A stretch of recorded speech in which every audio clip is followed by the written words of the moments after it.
Hello friends, welcome back to Edupod. ഇന്ന് ഞാൻ വന്നിരിക്കുന്നത് കുറച്ച് എസ്എ ക്വസ്റ്റ്യൻസും കൊണ്ടാണ്. അതായത് കൂടുതൽ നമ്മളോട് ചോദിച്ചിട്ടുണ്ട്, എല്ലാവരും എപ്പോഴും ചോദിക്കാറുണ്ട്, മിസ് എസ്എ ക്വസ്റ്റ്യൻസ് മാത്രമായിട്ടൊരു വീഡിയോ ചെയ്യുമോ എന്നുള്ളത്. അപ്പോൾ ഏതൊക്കെയാണ് നമുക്ക് മുൻകാല വർഷങ്ങളിൽ ഏറ്റവും കൂടുതലായിട്ട് എസ്എക്ക് വന്നിട്ടുള്ള ചോദ്യങ്ങൾ എന്നുള്ളത് ജസ്റ്റ് ഇവിടെ ഒന്ന് പരിചയപ്പെടാം. അതിനു മുമ്പേ ഞാൻ ഏറ്റവും കൂടുതൽ കേട്ടിട്ടുള്ള മറ്റൊരു ചോദ്യം എന്ന് പറയുന്നത്, മിസ് എങ്ങനെയാണ് എസ്എ ക്വസ്റ്റ്യൻസ് അറ്റൻഡ് ചെയ്യുക, ഏത് രീതിയിലാണ് എഴുതേണ്ടത്, എത്ര എഴുതണം, ഇത്ര എഴുതിയാൽ മതിയാവോ, 4 പേജ് എഴുതണോ, 5 പേജ് എഴുതണോ, 1.5 പേജ് മതിയോ, 1/2 പേജ് മതിയോ, ഇങ്ങനെ ഒരുപാട് ചോദ്യങ്ങൾ നമ്മൾ എപ്പോഴും കേൾക്കാറുണ്ട്. അപ്പോൾ അതിൻ്റെ ഒരു ഉത്തരം കൂടെ ഈ ഒരു വീഡിയോയിൽ ഉൾപ്പെടുത്താമെന്ന് വിചാരിച്ചു.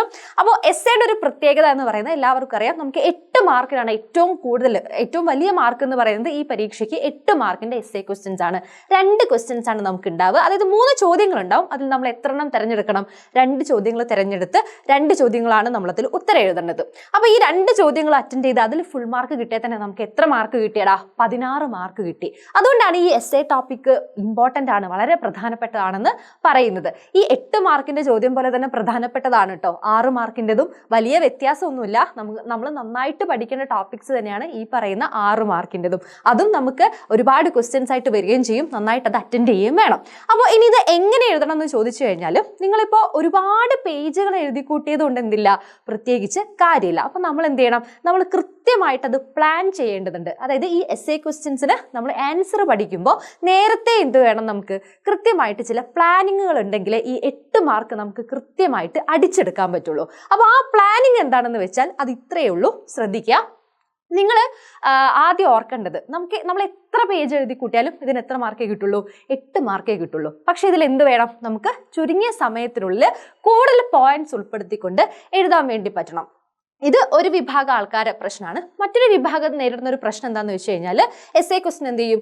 4 മാർക്കിന്റെ ചോദ്യത്തിന് എഴുതുന്ന ഉത്തരം പോലെ വെറും 4 പോയിന്റ് എഴുതി വെക്കുന്ന ആളുകളെയും ഞാൻ കണ്ടിട്ടുണ്ട്. അങ്ങനെ എഴുതിയാലും എന്തല്ല, ഇതിൽ നിന്ന് നമുക്ക് മാർക്ക് കിട്ടില്ല. അപ്പോൾ നിങ്ങൾ ശ്രദ്ധിക്കേണ്ടത്, കൃത്യമായിട്ടൊരു പാറ്റേൺ എസ്എക്ക് ഫോളോ ചെയ്യണം. ഇപ്പോൾ നിങ്ങൾക്ക് ഏറ്റവും കൂടുതൽ അറിയുന്ന അല്ലെങ്കിൽ നിങ്ങൾ നന്നായിട്ട് പഠിച്ച ഒരു കാര്യമാണ് എസ്എ ചോദ്യമായിട്ട് വരുന്നതെങ്കിൽ അതിൽ ഒരുപാട് സമയം, അതായത് നിങ്ങൾ പഠിച്ച കാര്യങ്ങൾ മുഴുവൻ എഴുതി ഒരുപാട് പേജ് കണക്കിന് എഴുതി ഒരുപാട് സമയം അതിൽ കളയാൻ പാടില്ല. എത്രയും പെട്ടെന്ന് എഴുതി തീർത്ത് വളരെ ചുരുങ്ങിയ വരികളിൽ അത് എഴുതി തീർക്കാനും പാടില്ല എന്നുള്ളതാണ് ഞാൻ പറഞ്ഞതിൻ്റെ അർത്ഥം. അപ്പോൾ നമ്മൾ പഠിക്കുന്ന പോയിന്റുകൾ എന്ത് ചെയ്യണം? നിങ്ങൾ കൃത്യമായിട്ട് എലാബറേറ്റ് ചെയ്ത് വിശദീകരിച്ച് എഴുതാനുള്ളൊരു സ്പേസ് കൂടിയാണ് എസ്എ ക്വസ്റ്റ്യൻ എന്ന് പറയുന്നത്. മറ്റ് ചോദ്യങ്ങളെക്കാൾ നിങ്ങൾക്ക് എന്തുകൂടെ എഴുതാനുള്ള അവസരം അവിടെ തരുന്നുണ്ട്, നിങ്ങളുടേതായിട്ടുള്ള പോയിന്റ് ഓഫ് വ്യൂ കൂടെ നിങ്ങൾക്ക് എഴുതാനുള്ള അവസരം തരുന്നുണ്ട്.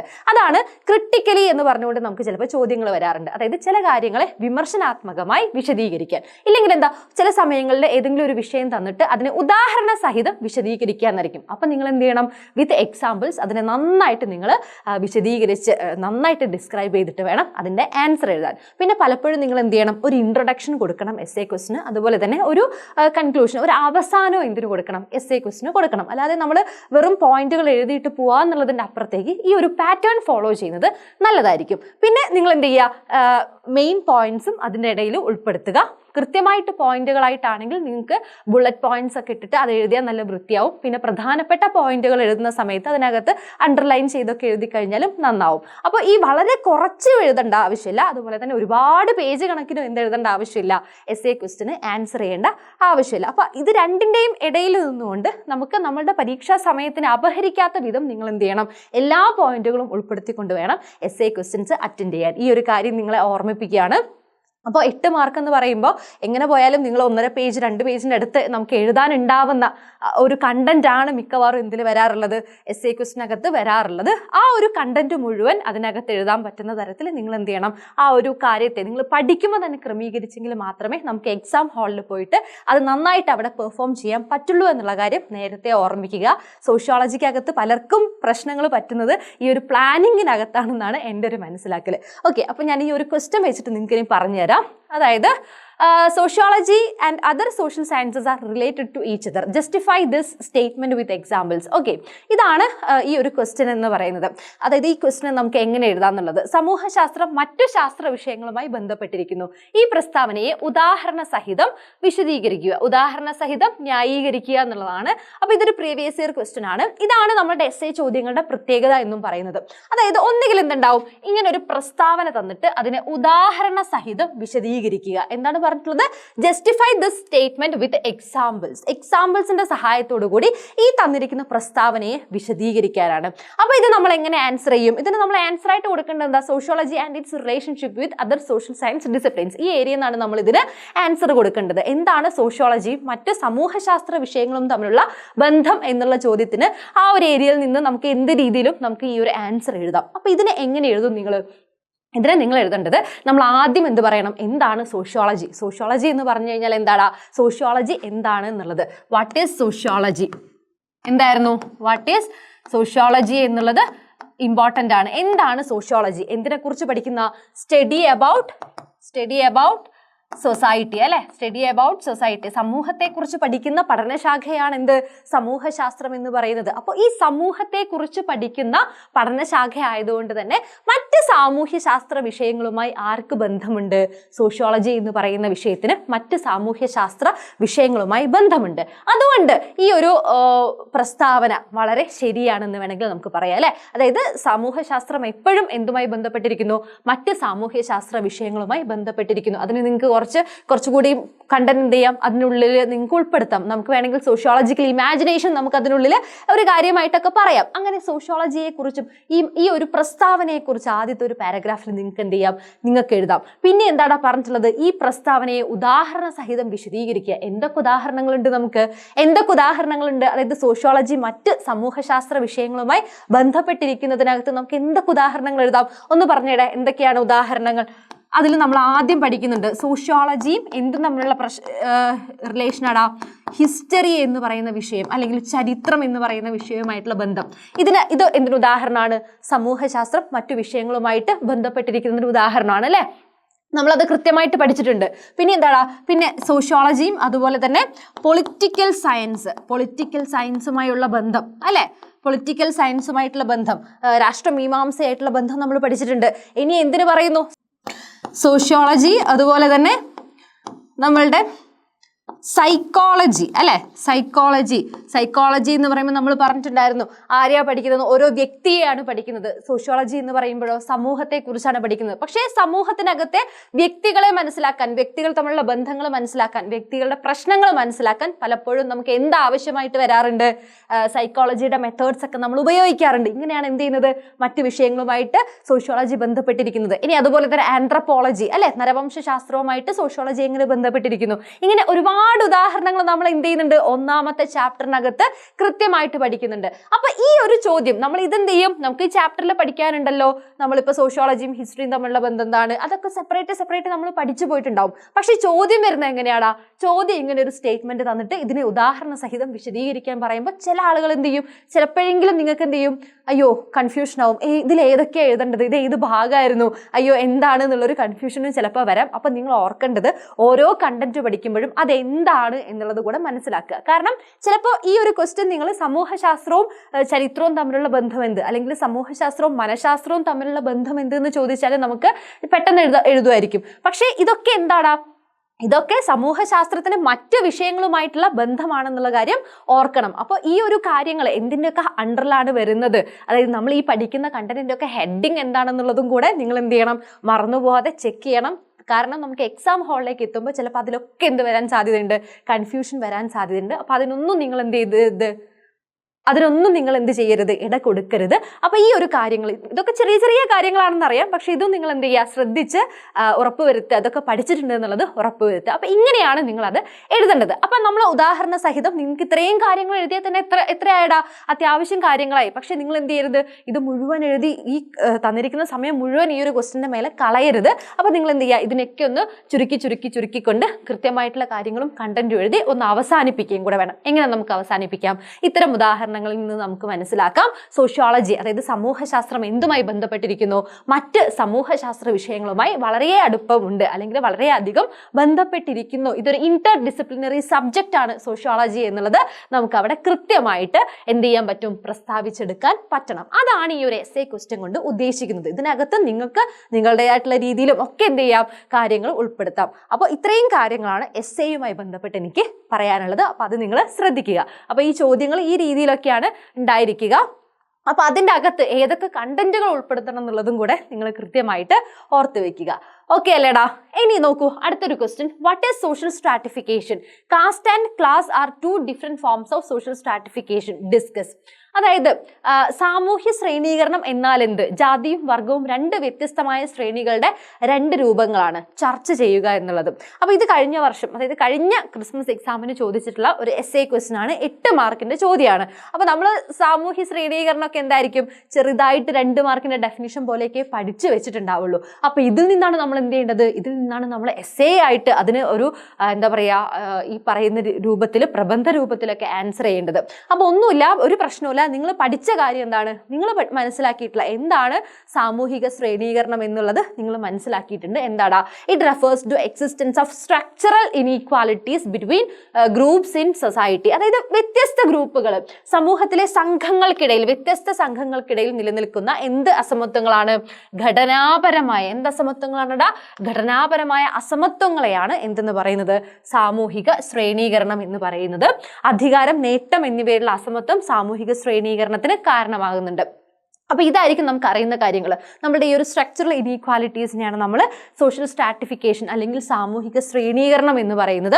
അപ്പൊ ഇനി നോക്കൂ, ഇനി നമുക്ക് എഴുതാനുള്ളത്, അപ്പൊ എന്താണ് സാമൂഹിക ശ്രേണീകരണം എന്നുള്ളത് നമുക്കൊരു 2 മാർക്കിനുള്ള രീതിയിൽ കൃത്യമായിട്ട് അതിനെ നിങ്ങൾക്ക് സ്റ്റേറ്റ് ചെയ്ത് വെക്കാം. ഇനി ചോദ്യത്തിന്റെ 2ാം ഭാഗം ശ്രദ്ധിക്കുക. അപ്പൊ ചോദ്യം മുഴുവനായിട്ട് വായിക്കണേ. ആദ്യത്തെ ഭാഗം മാത്രം വായിച്ചുകൊണ്ട് അത് മാത്രം ആൻസർ ചെയ്തും പോവരുത്. എസ്സേ ക്വസ്റ്റ്യൻസ് വരുന്ന സമയത്ത് മുഴുവൻ ചോദ്യം പൂർണ്ണമായിട്ടും വായിക്കണം. കാരണം ഓരോ ഭാഗത്തും വേറെ വേറെ കാര്യങ്ങളായിരിക്കും നമുക്ക് എഴുതാനുണ്ടാവുക. നോക്കുക, ഇതിന്റെ 2ാമത്തെ ഭാഗത്ത് എന്താ എഴുതേണ്ടത്? ജാതിയും വർഗവും വ്യത്യസ്തമായ ശ്രേണീകരണത്തിന്റെ രൂപങ്ങളാണ്. അപ്പൊ ജാതിയെക്കുറിച്ചും വർഗത്തെക്കുറിച്ചും നമ്മൾ പഠിച്ചിട്ടുണ്ട് അല്ലെ? എന്താണ് ജാതിയുടെ സവിശേഷതകൾ, എന്താണ് വർഗത്തിന്റെ സവിശേഷതകൾ, ഇതൊക്കെ നമ്മൾ പഠിച്ചിട്ടുണ്ട്. അപ്പൊ ഇത് എന്താണെന്നുള്ളതാണ് നമ്മൾ അടുത്ത പാർട്ടിൽ ചർച്ച ചെയ്യേണ്ടത്. ഇതെങ്ങനെ എന്തുമായി ബന്ധപ്പെട്ടിരിക്കുന്നു? ശ്രേണീകരണത്തിന്റെ വ്യത്യസ്തമായിട്ടുള്ള രൂപങ്ങളാണ് എന്നുള്ളതും നമ്മൾ എന്ത് ചെയ്യേണ്ടതുണ്ട്? നമ്മൾ മനസ്സിലാക്കേണ്ടതുണ്ട്. അപ്പോൾ അടുത്തതായിട്ട് നിങ്ങൾക്ക് എന്ത് ചെയ്യാം? ഇതിന്റെ സാമൂഹിക ശ്രേണീകരണത്തിന്റെ അല്ലെങ്കിൽ സോഷ്യൽ സ്ട്രാറ്റിഫിക്കേഷന്റെ ഡിഫറെന്റ് ഫോംസ് ആണ്. ഡിഫറെന്റ് ഫോം ആയിട്ടുള്ള കാസ്റ്റ് ആൻഡ് ക്ലാസ് അല്ലെങ്കിൽ ജാതിയും അതുപോലെ തന്നെ വർഗവും ഇതിന്റെ മറ്റു പല രൂപങ്ങളാണ്. ഇനി ജാതിയുടെ സവിശേഷതകൾ, ജാതി എങ്ങനെയാണ് അസമത്വം കാണിക്കുന്നത്, എന്തൊക്കെ കാര്യങ്ങളാണ് ജാതിയുടെ സവിശേഷതകൾ, എന്താണ് അത് നിങ്ങൾക്ക് എഴുതാം. അതുപോലെ തന്നെ ക്ലാസിന്റെ, അതായത് വർഗത്തിന്റെ സവിശേഷതകൾ എന്താണ്, ഇത് രണ്ടും എന്തൊക്കെയാണ് കാര്യങ്ങൾ പറയുന്നത്. അതായത് ഒന്ന് സമ്പത്തിന്റെ അടിസ്ഥാനത്തിലാണ്, ഒന്ന് ജന്മ അടിസ്ഥാനത്തിലാണ് തുടങ്ങിയിട്ടുള്ള എല്ലാ പോയിന്റുകളും നിങ്ങൾക്ക് അവിടെ എഴുതി കഴിഞ്ഞു കഴിഞ്ഞാൽ അതും എന്തായി? അതൊരു എസ്സേയുടെ ആൻസർ ആയി. എന്നിട്ട് അതും നമുക്ക് എങ്ങനെ അവസാനിപ്പിക്കാം? സാമൂഹിക ശ്രേണീകരണം എന്താണെന്നുള്ളതിനെ കുറിച്ച് പറഞ്ഞു. അതുപോലെ തന്നെ ഇതെങ്ങനെ ശ്രേണീകരണം വ്യത്യസ്ത ശ്രേണികളായിട്ട് ബന്ധപ്പെട്ടിരിക്കുന്നു എന്നുള്ള കാര്യങ്ങളും പറഞ്ഞുകൊണ്ട് നമുക്ക് ഈ ഒരു ആൻസറും അവസാനിപ്പിക്കാം. അപ്പൊ ഇങ്ങനെ നിങ്ങൾ ശ്രദ്ധിക്കുക. ഈ രീതിയിലും നമുക്ക് ചോദ്യങ്ങൾ കണ്ടുവരുന്നുണ്ട്. ഇനി നോക്കൂ, what is socialisation? Explain 3 agencies of socialisation. എന്താണ് സാമൂഹീകരണം എന്നാൽ എന്ത്? അതുപോലെ തന്നെ സാമൂഹീകരണത്തിന്റെ 3 ഏജൻസികളെ, ഏതെങ്കിലും 3 ഏജൻസികളെ കുറിച്ച് വിശദീകരിക്കുക എന്ന് പറയുന്നത്.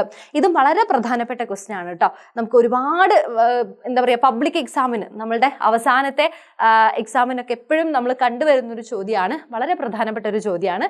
ഇതെന്താണെന്നുള്ളത് നിങ്ങൾക്ക് അറിയാലോ. എന്താണ് സോഷ്യലൈസേഷൻ, സാമൂഹീകരണം എന്ന് പറഞ്ഞു കഴിഞ്ഞാൽ നമുക്ക് ഇതൊരു ലൈഫ് ലോങ് പ്രോസസ് ആണ്. Which help infant gradually becomes self aware knowledgeable person. Okay, ഒരാളെ, ഒരു ഇൻഫാന്റിനെ, ഒരു കുഞ്ഞിനെ ഒരു വ്യക്തിയാക്കി മാറ്റുന്നത് എന്തിലൂടെയാണടാ?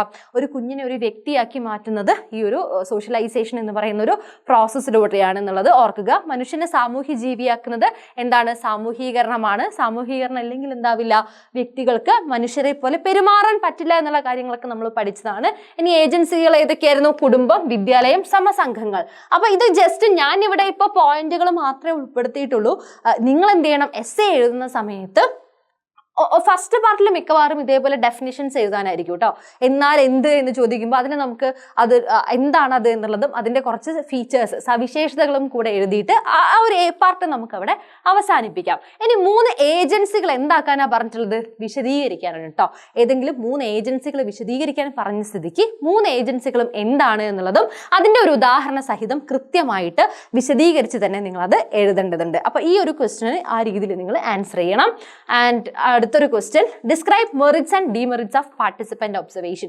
ഈ ഭാഗത്ത് നിന്ന് പാർട്ടിസിപ്പന്റ് ഒബ്സർവേഷൻ ചോദിക്കാം, അതുപോലെ തന്നെ സർവേ ചോദിക്കാം, ഇന്റർവ്യൂ ചോദിക്കാം. ഈ മൂന്നും നമുക്ക് എന്തായിട്ട് ചോദിച്ച് കണ്ടിട്ടുണ്ട്, എസ്സേ ആയിട്ട് ചോദിച്ച് കണ്ടിട്ടുണ്ട് പല വർഷങ്ങളിലായിട്ട്. അപ്പോൾ ഈ ഒരു രീതിയിൽ ഇതിന്റെ 3 കാര്യത്തിന്റെ മെറിറ്റ്സും ഡിമെറിറ്റ്സും നിങ്ങൾ ഈ ചാപ്റ്ററിന് പഠിച്ചു വെക്കാൻ ഓർമ്മിക്കണം. ഓക്കെ, അപ്പോൾ ഈ ഒരു ചാപ്റ്ററിൽ 5th ചാപ്റ്ററിലൊക്കെ ചിലപ്പോൾ നിങ്ങൾക്ക് കൺഫ്യൂഷൻ ഉണ്ടാവും, അയ്യോ എന്താ പഠിക്കേണ്ടത്, ഈ ചാപ്റ്ററിൽ വേറെ കുറേ കാര്യങ്ങളുണ്ടല്ലോ, അപ്പോൾ നമ്മൾ എന്ത് പഠിക്കണം എന്നുള്ളത്. അതിൽ എസ്സേക്ക് വേണ്ടിയിട്ട്, അതായത് ഞാൻ നേരത്തെ പറഞ്ഞു എസ്സേ എന്ന് പറയുന്നത് നമ്മൾ നേരത്തെ പ്രിപ്പയർ ചെയ്ത് പോകണം. പ്രിപ്പയർ ചെയ്ത് പോകാൻ വെച്ചാൽ കോപ്പി വെച്ചിട്ട് പോകുക എന്നുള്ളതല്ല ഉദ്ദേശിക്കുന്നത്, നമ്മൾ എഴുതി തന്നെ പരിശീലിക്കണടാ. അതായത് നമുക്ക് ഒരു പ്ലാനിങ് വേണം. ഈ ചോദ്യത്തിൽ നിന്ന് ഒരു എസ്സേ ചോദിച്ചാൽ, അല്ലെങ്കിൽ ഈ ഒരു ചാപ്റ്ററിന് എസ്സേ വന്നു കഴിഞ്ഞാൽ ഞാൻ ഏത് രീതിയിൽ എക്സാം എഴുതണം, എങ്ങനെ തുടങ്ങണം എന്നുള്ളതിൽ നേരത്തെ ഒരു പ്ലാനിങ് വേണം. അതാണ് ഉദ്ദേശിക്കുന്നത്. അല്ലാതെ നേരത്തെ തയ്യാറാക്കി എടുത്ത് വെച്ചുകൊണ്ട് കോപ്പി അടിക്കുക എന്നുള്ള ഉദ്ദേശമല്ല ഇവിടെ പറയുന്നത്. നമുക്ക് തന്നെ എന്ത് വേണം, ഒരു ധാരണ വേണം. നമുക്ക് കണ്ടന്റ് ഒക്കെ അറിയണ്ടാവും, പക്ഷെ അത് എങ്ങനെ പ്രസന്റ് ചെയ്യണം എന്നുള്ളതിലും നിങ്ങൾക്ക് എന്ത് വേണം, പരിശീലനം വേണം എന്നുള്ളതാണ് ഇവിടെ പറയുന്നത്. എന്നാലേ നമുക്ക് എക്സാം ഹാളിൽ നിന്ന് വളരെ സ്മൂത്ത് ആയിട്ട് നല്ല കോൺഫിഡൻ്റ് ആയിട്ട് നമുക്കത് എഴുതാൻ പറ്റുള്ളൂ. അപ്പം നിങ്ങൾ ഈ ഒരു കാര്യങ്ങളും ശ്രദ്ധിക്കുക. അതിൻ്റെ മേന്മകളൊക്കെ നിങ്ങൾക്ക് ഓർമ്മയുണ്ടല്ലോ, എന്തൊക്കെയായിരുന്നടാ, detailed picture of how people really live, എങ്ങനെയാണ് അവിടെ നമ്മൾ നേരിട്ട് നിന്ന് കണ്ട് മനസ്സിലാക്കുന്നതുകൊണ്ട് തന്നെ അത്തരം കാര്യങ്ങളൊക്കെ നമുക്ക് മനസ്സിലാക്കാം. ഇനി എൻ്റെ ഡീമെറിറ്റ്സും പറയുന്നത് എന്ത് തന്നെയാണ്, ഈ രീതിയിൽ നമ്മൾ കുറേ സമയം എന്ത് ചെയ്യണം, അവിടെ ചിലവഴിക്കണം, പിന്നെ ഒരു റിസർച്ചർ ഒറ്റയ്ക്കേ ഉണ്ടാവുള്ളൂ, അപ്പോൾ അതിൻ്റെ പ്രശ്നങ്ങളുണ്ടാവും, ഇങ്ങനത്തെ കുറേ കാര്യങ്ങൾ അവിടെ പറയുന്നുണ്ട്. അത് നിങ്ങൾക്ക് മേന്മകളും പ്രശ്നങ്ങളൊക്കെ നിങ്ങൾക്ക് അറിയാമല്ലോ. അപ്പൊ അത് നിങ്ങൾ നോക്കുക. ഇതേപോലെ തന്നെ എന്തും പഠിക്കണം, സർവേയും പഠിക്കണം, അതുപോലെ തന്നെ ഇന്റർവ്യൂവും പഠിക്കണം എന്നുള്ളതാണ് ഞാൻ ഉദ്ദേശിച്ചത്. ഓക്കെ, ഇനി നോക്കുക അടുത്തത്, examine how social order and social change is maintained in rural areas. ഗ്രാമപ്രദേശങ്ങളിലെ സാമൂഹ്യ ക്രമവും സാമൂഹ്യ മാറ്റവും നിലനിർത്തുന്നത് എങ്ങനെയെന്ന് പരിശോധിക്കുക. ഇത് 6 മാർക്സിന് ചോദിച്ചിട്ടുള്ളതാണ്. 6 മാർക്കിനാന്ന് തോന്നുന്നു കഴിഞ്ഞ പ്രാവശ്യം എന്തോ ചോദിച്ചിട്ടുള്ളത്, 6ഓ 8ഓ ഒന്നും എനിക്ക് കറക്റ്റ് ഓർമ്മയില്ല. എന്തായാലും എസ്സേ പാർട്ടിൽ വരുന്ന ഒരു ചോദ്യമാണ് നമ്മളുടെ ഈ പറയുന്ന 7ാമത്തെ ചാപ്റ്റർ എന്ന് കേട്ടോ, 7ാമത്തെ ചാപ്റ്റർ എന്ന് ചോദിച്ചിട്ടുള്ള ചോദ്യമാണ്. ഗ്രാമപ്രദേശങ്ങളിലെ സാമൂഹ്യ ക്രമവും മാറ്റവും നിലനിർത്തുന്നത് എങ്ങനെയാണെന്നുള്ളത്. അതിൽ നിങ്ങൾ ഓർത്ത് വെക്കേണ്ട കാര്യങ്ങൾ ഇതാണ്. വില്ലേജസ് എന്ന് പറയുന്നത്, ഗ്രാമപ്രദേശങ്ങൾ എന്ന് പറയുന്നത് വളരെ ചെറിയ സ്ഥലങ്ങളായിരിക്കും, ഒരുപാട് അതായത് എന്താ പറയുക, ഒരുപാട് വളർന്നു കിടക്കുന്നതായിരിക്കില്ല, സ്മോൾ സൈസ് ആയിരിക്കും. അതുപോലെ തന്നെ പേഴ്സണലൈസ്ഡ് റിലേഷൻഷിപ്പ് ആയിരിക്കും. കാരണം വളരെയധികം നമുക്ക് വ്യക്തിബന്ധങ്ങൾ, വലുപ്പത്തിൽ ചെറുതാണെങ്കിൽ വ്യക്തിബന്ധങ്ങൾ എന്തായിരിക്കും, ഗ്രാമപ്രദേശങ്ങളിൽ വളരെ കൂടുതലായിരിക്കും.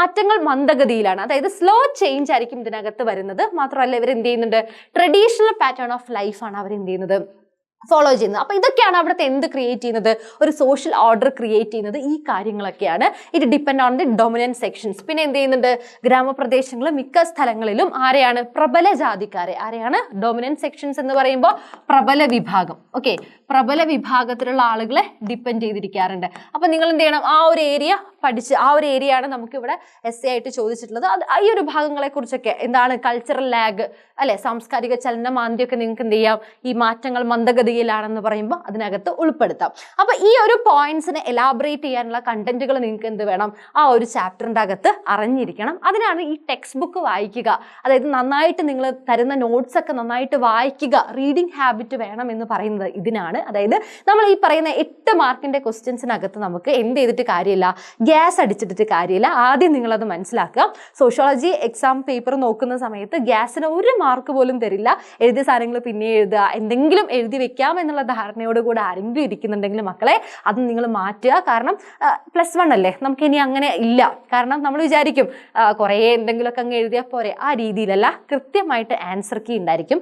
ആൻസർ കീ വെച്ചിട്ട് ഇന്ന പോയിന്റുകളൊക്കെ ഉണ്ടെങ്കിൽ മാത്രമേ എന്ത് കിട്ടുള്ളൂ, നമുക്ക് ഇനി അങ്ങോട്ട് മാർക്കുകളൊക്കെ കിട്ടുള്ളൂ. അപ്പോൾ ഇതുവരെ നിങ്ങൾ അങ്ങനെ എഴുതി എന്നല്ല പറയുന്നത്. ഇനി ആ ധാരണയിൽ ആരെങ്കിലും ഇരിക്കുന്നുണ്ടെങ്കിൽ അത് പോരാ, ഗ്യാസ് പോരാ. കൃത്യമായിട്ട് പോയിന്റുകൾ വേണമെങ്കിൽ നമുക്ക് എന്ത് വേണം, നല്ല വായനാശീലം വേണം. അപ്പോൾ അത് നേരത്തെ പ്രിപ്പയർ ചെയ്യുക എന്നുള്ളതാണ് പറഞ്ഞത്. ഓക്കെ, അപ്പോൾ ഇത്രയും കാര്യങ്ങളാണ് എസ്സേയുമായി ബന്ധപ്പെട്ട് ചില എസ്സേ ക്വസ്റ്റ്യൻസ്, നമ്മൾ അത്ര പെട്ടെന്ന് ശ്രദ്ധിക്കാത്ത ചില എസ്സേ ക്വസ്റ്റ്യൻസ് ഞാൻ ജസ്റ്റ് നിങ്ങളെ പരിചയപ്പെടുത്തി. പിന്നെ അതെങ്ങനെ എഴുതണം എന്നുള്ള ഒരു കാര്യവും നിങ്ങളിലേക്ക് എത്തിക്കണം എന്നുള്ളത് തോന്നി. അപ്പോൾ ഇനി നിങ്ങൾ കഴിഞ്ഞ എക്സാമിൽ നിങ്ങൾ ഇങ്ങനെ ഇതിൽ ഏതെങ്കിലും ഒരു മിസ്റ്റേക്സ് ഒക്കെ വരുത്തിയിട്ടുണ്ടെങ്കിൽ ഇനി എന്ത് ചെയ്യരുത്, ഇത്തരം മിസ്റ്റേക്സ് ഒക്കെ ഇല്ലാതെ ശ്രദ്ധിക്കണം.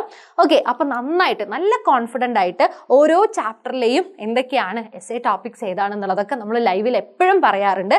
എസ്സേക്ക് വേണ്ടി നിങ്ങൾ ഈ ഈ വിധത്തിൽ തയ്യാറായി പോവേണ്ടത് ഏതൊക്കെ ടോപ്പിക്സ് ആണെന്നുള്ളത് കൃത്യമായിട്ട് ലൈവ് സെഷനിലൊക്കെ പറയാറുണ്ട്. അപ്പോൾ ലൈവ് സെഷനിലൊക്കെ കൃത്യമായിട്ടും നിങ്ങൾ എന്ത് ചെയ്യുക, കൃത്യസമയത്ത് തന്നെ പങ്കെടുക്കുക. അപ്പോൾ ഓക്കെ, ഇത്രയും കാര്യങ്ങളാണ് എസ്സേയുമായി ബന്ധപ്പെട്ട് പറയാനുള്ളത്. അപ്പോൾ നമുക്ക് ബാക്കി ലൈവുകളിലൊക്കെ കാണാം. താങ്ക്